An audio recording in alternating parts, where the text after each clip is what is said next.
데이비드 아이너혼, 월스트리트의 진실을 폭로한 남자. 2008년 4월 뉴욕 맨해튼의 한 컨퍼런스 홀. 수백 명의 투자자들이 숨죽여 한 남자의 발표를 듣고 있었습니다. 그가 마이크 앞에서 한마디 한마디 내뱉을 때마다 리먼 브라더스의 주가는 실시간으로 폭락했습니다. 그날 이후 불과 5개월 만에 158년 역사의 거대 투자은행은 파산했습니다. 그 남자의 이름은 데이비드 아이너혼. 오늘은 월스트리트에서 가장 두려워하면서도 존경받는 이 투자자의 이야기를 들려드리겠습니다. 제1장 평범한 시작. 1968년생 데이비드 아이너혼은 뉴저지의 중산층 가정에서 자랐습니다. 그의 부모는 모두 전문직 종사자였지만 금융과는 거리가 먼 삶을 살았죠. 어린 시절 아이너혼은 포커를 즐겼습니다. 단순한 취미가 아니었습니다. 그는 상대방의 표정을 읽고 확률을 계산하고 언제 베팅하고 언제 폴드해야 하는지를 본능적으로 알았습니다. 코넬 대학교에서 경영학을 전공한 그는 졸업 후 여러 투자 회사를 거쳤습니다. 그러나 그가 본 월스트리트는 실망스러웠습니다. 너무 많은 사람들이 숫자의 이면을 보지 못했고 회계장부에 숨겨진 진실을 외면했습니다. 1996년 27세의 젊은 나이에 그는 대담한 결정을 내립니다. 단돈 90만 달러의 자본금으로 그린라이트 캐피탈을 설립한 것입니다. 당시 월스트리트에서 이것은 거의 용돈 수준이었습니다. 하지만 아이너혼에게는 돈보다 더 강력한 무기가 있었습니다. 바로 진실을 찾아내는 능력이었죠. 제2장 사기를 폭로하다. 그린라이트 캐피탈의 초기 몇 년은 순탄했습니다. 아이너혼은 시장에서 과소평가된 우량주를 사고 과대평가된 주식을 공매도하는 전략으로 꾸준한 수익을 올렸습니다. 그러나 2002년 그의 인생을 바꿀 사건이 발생합니다. 어느 날 아이너혼은 엘라이드 캐피탈이라는 기업의 재무제표를 분석하고 있었습니다. 대출 전문 금융회사였던 엘라이드는 월스트리트에서 모범적인 기업으로 통했습니다. 분기마다 안정적인 수익을 발표했고 애널리스트들의 평가도 좋았죠. 하지만 아이너혼의 눈에는 뭔가 이상했습니다. 재무제표의 숫자들이 너무 완벽했습니다. 마치 포커게임에서 상대가 너무 자신만만하게 베팅할 때처럼 그의 직감이 경고음을 울렸습니다. 그는 파고들기 시작했습니다. 밤을 새워가며 엘라이드의 대출 포트폴리오를 분석했고 그들이 투자한 기업들을 하나하나 조사했습니다. 그리고 충격적인 사실을 발견했습니다. 엘라이드가 건전한 대출이라고 분류한 자산들 중 상당수가 실제로는 부실 채권이었습니다. 그들은 회계 기법을 교묘하게 활용해 손실을 숨기고 있었던 것입니다. 2002년 5월 아이너혼은 한 투자 컨퍼런스에서 폭탄 선언을 합니다. 엘라이드 캐피탈의 회계 부정을 상세히 폭로한 것입니다. 45분간의 발표는 금융계를 뒤흔들었습니다. 그러나 엘라이드는 가만히 있지 않았습니다. 그들은 변호사 군단을 동원해 아이너혼을 공격했고 로비스트들을 풀어 규제 당국에 압력을 넣었습니다. 심지어 사립탐정을 고용해 아이너혼의 사생활을 캐기 시작했습니다. 내가 진실을 말했다는 이유로 FBI 조사를 받게 될 줄은 몰랐습니다. 아이너혼은 훗날 이렇게 회상했습니다. 실제로 미국 증권거래위원회 SEC는 엘라이드의 로비에 영향을 받아 아이너혼을 조사하기 시작했습니다. 고발자가 아닌 고발당하는 기묘한 상황이 벌어진 것이죠. 그러나 아이너혼은 굴하지 않았습니다. 그는 계속해서 증거를 수집했고 언론에 자신의 주장을 공개했습니다. 이 싸움은 무려 6년간 계속되었습니다. 2008년 결국 진실이 드러났습니다. 엘라이드 캐피탈의 회계 부정이 공식적으로 확인된 것입니다. 아이너혼은 승리했습니다. 그리고 이 경험을 바탕으로 Pulling Some of the People All of the Time이라는 책을 출간했습니다. 제목은 링컨 대통령의 유명한 말에서 따온 것이었죠. 모든 사람을 항상 속일 수는 없다. 제3장 리먼 브라더스의 그림자. 엘라이드 캐피탈과의 전쟁이 끝나기도 전에 아이너혼은 더 큰 먹잇감을 발견했습니다. 바로 리먼 브라더스였습니다. 2007년 말 미국의 서브프라임 모기지 시장이 흔들리기 시작했습니다. 금융위기의 전조였죠. 대부분의 투자자들은 불안해했지만 리먼 브라더스는 자신만만했습니다. 그들은 세계 4위의 투자은행이었고 158년의 역사를 자랑했습니다. 하지만 아이너혼의 눈에는 달랐습니다. 그는 리먼의 재무제표를 분석하면서 이상한 점을 발견했습니다. 리먼이 보유한 부동산 관련 자산의 가치 평가가 지나치게 낙관적이었던 것입니다. 시장에서는 이미 부동산 가격이 폭락하고 있었지만 리먼은 자산 가치를 거의 조정하지 않고 있었습니다. 더 파고들자 더욱 충격적인 사실이 드러났습니다. 리먼은 리포베고라는 회계 기법을 사용하고 있었습니다. 이것은 분기 말에 일시적으로 자산을 매각해 재무제표를 좋게 보이게 한 후 다시 그 자산을 되사오는 수법이었습니다. 완전히 불법은 아니었지만 명백히 투자자들을 속이는 행위였습니다. 2008년 4월 9일 아이라 소은 컨퍼런스. 아이너혼이 무대에 올랐습니다. 그는 조용하지만 단호한 목소리로 리먼 브라더스의 문제점들을 하나하나 짚어나갔습니다. 리먼 브라더스는 위험을 충분히 공시하지 않고 있습니다. 그들의 자산은 과대평가되어 있고 부채는 과소평가되어 있습니다. 발표가 끝나자마자 리먼의 주가는 급락했습니다. 하루 만에 5% 이상 떨어졌죠. 리먼의 CEO 딕 풀드는 분노했습니다. 그는 공개적으로 아이너혼을 비난했고 언론에 아이너혼이 근거 없는 공격을 하고 있다고 주장했습니다. 하지만 시장은 아이너혼의 손을 들어주었습니다. 점점 더 많은 투자자들이 리먼에 대한 의구심을 갖기 시작했습니다. 리먼의 주가는 계속 하락했고 신용등급도 떨어졌습니다. 2008년 9월 15일 드디어 그날이 왔습니다. 리먼 브라더스가 파산 신청을 한 것입니다. 미국 역사상 최대 규모의 기업 파산이었습니다. 6천억 달러가 넘는 자산을 보유한 거대 기업이 하룻밤 사이에 무너졌습니다. 아이너혼의 공매도 포지션은 막대한 수익을 가져다 주었습니다. 그러나 그에게 더 중요한 것은 자신이 옳았다는 것을 증명한 것이었습니다. 그는 다시 한번 진실을 밝혀낸 것입니다. 제4장 투자 철학. 아이너혼의 성공 비결은 무엇일까요? 그의 투자 철학을 이해하려면 그가 어떻게 기업을 분석하는지 알아야 합니다. 첫째, 그는 회계장부를 깊이 파고듭니다.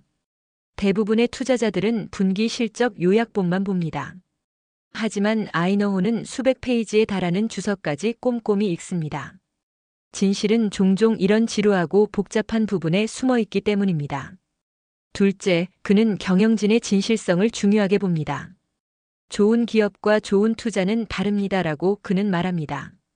아무리 좋은 사업 모델을 가진 기업이라도 경영진이 정직하지 않으면 투자하지 않습니다.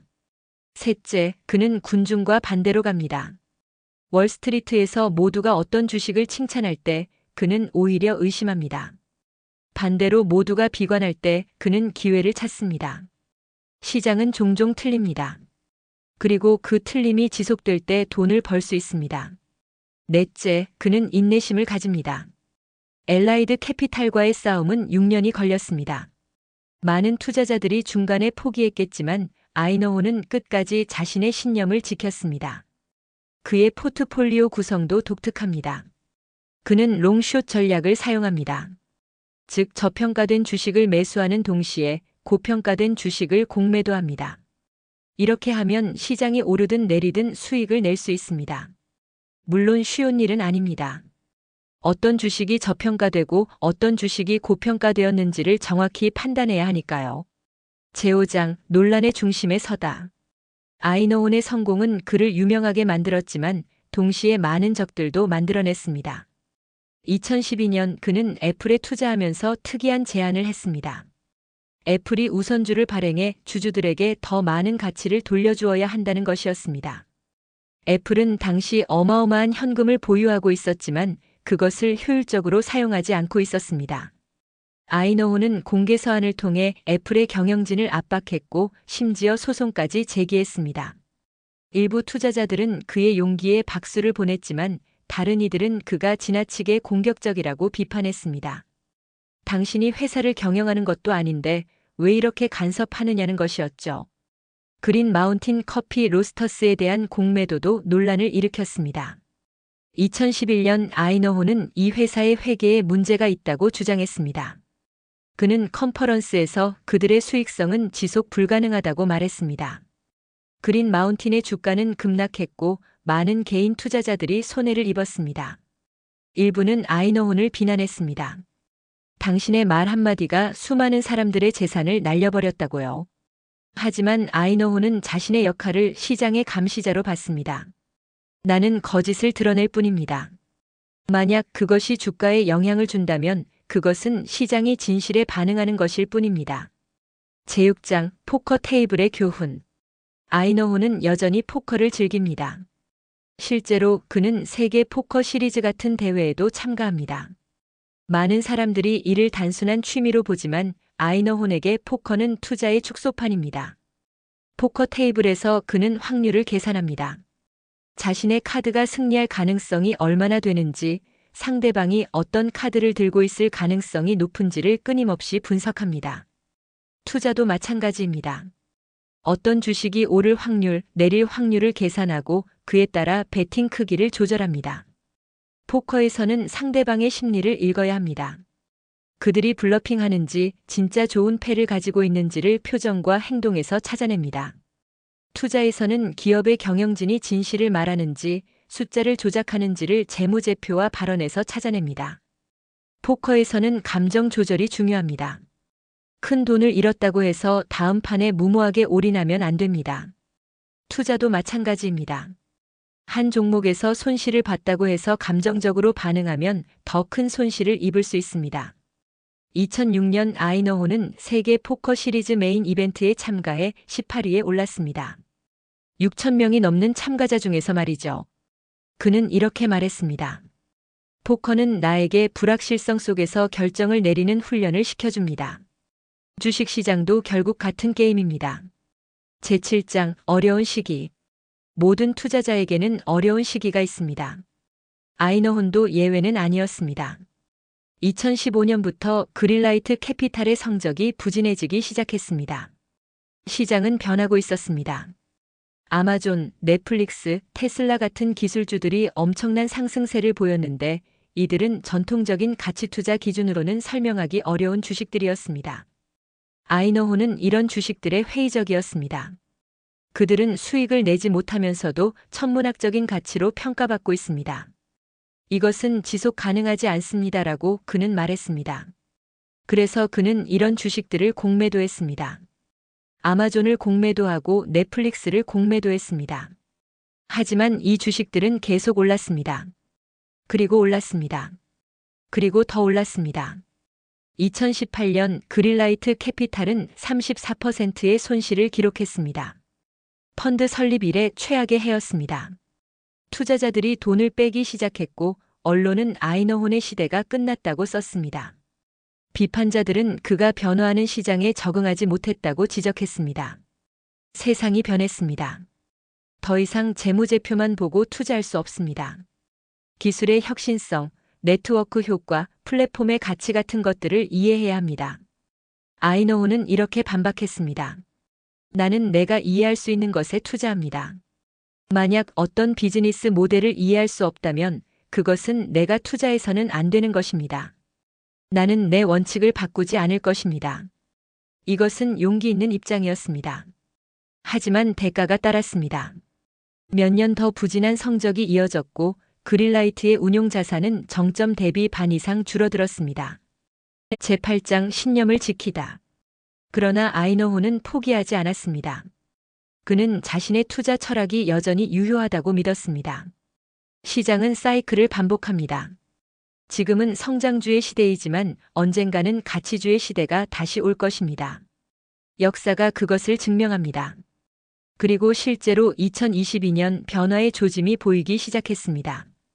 연준이 금리를 올리기 시작하면서 수익성 없이 성장만 추구하던 기술주들이 급락하기 시작한 것입니다. 아이너혼이 몇 년간 공매도했던 주식들 중 일부가 50%, 70%, 심지어 90% 이상 폭락했습니다. 그가 매수했던 저평가된 가치주들은 상승했습니다. 그린라이트 캐피탈은 회복세를 보이기 시작했습니다. 완전한 부활은 아니었지만 아이너혼의 접근법이 완전히 틀린 것은 아니었음을 증명했습니다. 투자자들에게 보낸 편지에서 아이너혼은 이렇게 썼습니다. 어려운 시기를 함께해 주신 여러분께 감사드립니다. 인내는 투자에서 가장 중요한 덕목 중 하나입니다. 나는 그것을 여러분께 요구했고 여러분은 그것을 보여주셨습니다. 재구장, 월스트리트를 넘어서 아이너혼의 영향력은 투자를 넘어 확장되었습니다. 그는 기업 지배구조 개선의 목소리를 높였습니다. 경영진이 주주들의 이익을 무시하고 자신들의 이익만 챙기는 것에 대해 공개적으로 비판했습니다. 과도한 임원 보수, 불투명한 회계 처리, 주주 가치를 훼손하는 인수합병 등에 대해 목소리를 냈습니다. 그는 또한 규제 당국의 문제점도 지적했습니다. 엘라이드 캐피탈 사건에서 경험했듯이 때로는 규제기관이 투자자를 보호하기보다는 기업을 보호하는 데 더 관심이 있다고 비판했습니다. 자선 활동에도 적극적입니다. 그는 교육, 특히 금융교육의 중요성을 강조합니다. 많은 사람들이 기업의 재무제표를 읽을 줄 모릅니다. 이것은 문제입니다. 민주주의 사회에서 시민들은 경제적 결정을 내릴 능력이 있어야 합니다. 그는 또한 정치적으로도 활동합니다. 마리화나 합법화를 지지하고 그 산업에 투자하기도 했습니다. 많은 전통적인 투자자들이 이를 이해하지 못했지만 아이너혼은 자신의 신념을 따랐습니다. 제10장 교훈과 유산. 데이비드 아이너혼의 이야기에서 우리는 무엇을 배울 수 있을까요? 첫째, 진실의 힘입니다. 아이너혼은 단순히 돈을 벌기 위해 투자하지 않았습니다. 그는 진실을 밝히는 것을 자신의 사명으로 삼았습니다. 엘라이드 캐피탈, 리먼 브라더스, 그린 마운틴 등 그가 폭로한 기업들은 모두 결국 그가 옳았음이 증명되었습니다. 둘째, 독립적 사고의 중요성입니다. 아이너혼은 군중을 따르지 않았습니다. 모두가 어떤 기업을 칭찬할 때 그는 의심했습니다. 모두가 두려워할 때 그는 기회를 찾았습니다. 이것은 쉬운 일이 아닙니다. 혼자서 군중에 맞서는 것은 외롭고 어려운 일입니다. 셋째, 인내의 가치입니다. 엘라이드와의 싸움은 6년이 걸렸습니다. 2015년부터의 부진한 성적은 몇 년이나 계속되었습니다. 많은 사람들이 중간에 포기했을 것입니다. 하지만 아이너혼은 끝까지 자신의 원칙을 지켰습니다. 넷째, 겸손함입니다. 아이너혼은 자신도 틀릴 수 있다는 것을 인정합니다. 그는 실수를 숨기지 않고 투자자들에게 솔직하게 보고합니다. 이런 투명성이 오히려 신뢰를 쌓았습니다. 다섯째, 원칙을 지키는 것입니다. 시장이 변하고 유행이 변해도 아이너혼은 자신의 핵심 원칙을 버리지 않았습니다. 이것은 때로는 단기적으로 불리할 수 있지만 장기적으로는 진정한 가치를 만들어냅니다. 에필로그 계속되는 여정. 2025년 현재 데이비드 아이너혼은 여전히 그린라이트 캐피탈을 이끌고 있습니다. 50대 중반의 그는 더 이상 젊은 도전자가 아닙니다. 하지만 그의 투지는 여전합니다. 월스트리트는 끊임없이 변합니다. 새로운 투자 기법, 새로운 금융 상품, 새로운 유행이 등장합니다. AI, 암호화폐, ESG 투자 등 아이너혼이 커리어를 시작했을 때는 상상도 하지 못했던 것들이 이제는 일상이 되었습니다. 하지만 아이너혼이 믿는 핵심은 변하지 않았습니다. 기업의 진짜 가치는 결국 현금 창출 능력에서 나옵니다. 화려한 스토리와 미래에 대한 약속만으로는 부족합니다. 숫자는 거짓말을 하지 않습니다. 적어도 제대로 읽을 줄 아는 사람에게는 말이죠. 최근 그는 인플레이션 해지 전략에 주목하고 있습니다. 금, 원자재, 실물 자산 등 전통적인 가치 저장 수단들에 대한 투자를 늘리고 있습니다. 많은 사람들이 이를 구식이라고 비웃지만 아이너혼은 개의치 않습니다. 그는 역사를 믿습니다. 그리고 역사는 반복됩니다. 그의 사무실 벽에는 한 문구가 걸려 있습니다. Be greedy when others are fearful and fearful when others are greedy. 워렌 버핏의 말입니다. 아이너혼은 이 말을 자신만의 방식으로 실천해 왔습니다. 마지막 장 당신에게 전하는 메시지. 아이너혼의 이야기를 마무리하며 그가 우리 같은 평범한 투자자들에게 전하고 싶어 하는 메시지는 무엇일까요? 스스로 생각하세요. 이것이 그의 첫 번째 조언입니다. 전문가의 말을 맹목적으로 믿지 마세요.